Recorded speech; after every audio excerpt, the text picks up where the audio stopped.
All right, everybody, how's it going? My name's Andy Salen. I'm with Read the Bible, Change Your Life, and I'm here again to, like every day, encourage you to read the Bible, let it change your life. Today is November 18th, 2019.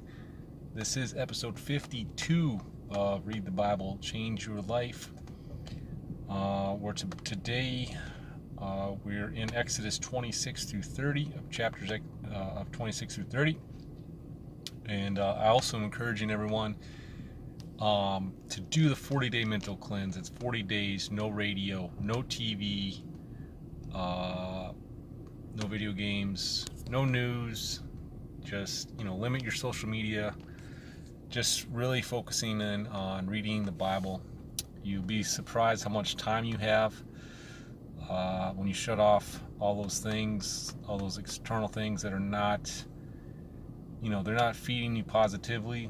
Again, the 40-day mental cleanse. So we're in the second 40-day mental cleanse. We're going through the first 5 books of the Bible: Genesis, Exodus, Leviticus, Numbers, Deuteronomy. For this 40-day cleanse, we're only doing 5 chapters a day, just because the Old Testament can be a little bit, it can be a little bit harder to read. Let's be honest. We went through the New Testament. The first one is 7 chapters. You can do anything you want. There's no specific perfect way to do this. The only perfect way to do it is to not watch TV, or very much limit your TV, to not listen to the radio while you're in your car. Get the Bible app, listen to the audio version. Don't listen to the TV. I can't tell you how powerful that is. Everyone commutes, everyone drives. Just shut the radio off.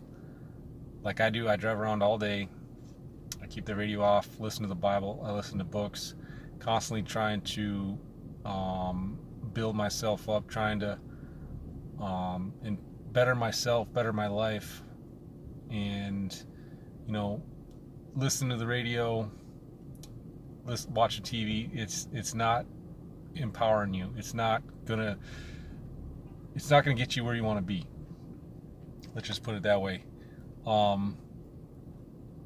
I've started doing the 40-day mental cleanse about 10 years ago, maybe even a little bit longer, and I did it just for business. I started a business, and I saw how powerful it was when you shut off the external world, shut off everything else, and you just focus on your one goal. My one goal was to build my business.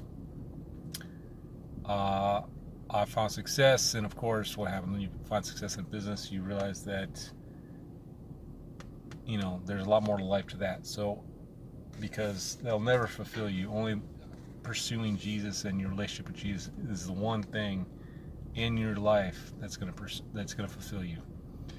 And so that's why I've started this. This is my lifelong mission, to get as many people to read the Bible daily as I can. And I'm trying to I'm trying my best to find stuff out. I study it, go on YouTube, look stuff up, so I can kind of relay what I've learned. But I want to point out, I don't want people to rely on what I've learned from the Bible, because to me, it's God speaking to me. It's not necessarily God speaking to you. It's God. It's what I'm getting out of the Bible. It's what I'm getting out of reading it. It's what I'm getting out of studying it, and how it's applying to my life. I'm very much an individual, just like you are, and just like you have God has a plan for you. It's a different plan than me. And so the best way to get that revelation, to get that, to hear His voice for your life, is for you personally to read the Bible, for you personally to dedicate that time for prayer, for you personally to do that, and then let that seed, what you're doing when you're doing that, you're just constantly watering that seed. We all have a seed. It's to do the will of God. and it's a lifelong pursuit. It's never where place where we get. It's not like retirement. It's okay, we can retire, we're done. It's daily, never ending. So that's always my spiel. I do about 10 to 15 minutes daily, and of these little podcasts and video episodes on YouTube. So anyways, let's get into the word. Today was Exodus 26 through 30. Again, like I mentioned, 5 chapters, and this is what I wrote down. I just listened to it, absorb it, try to find something.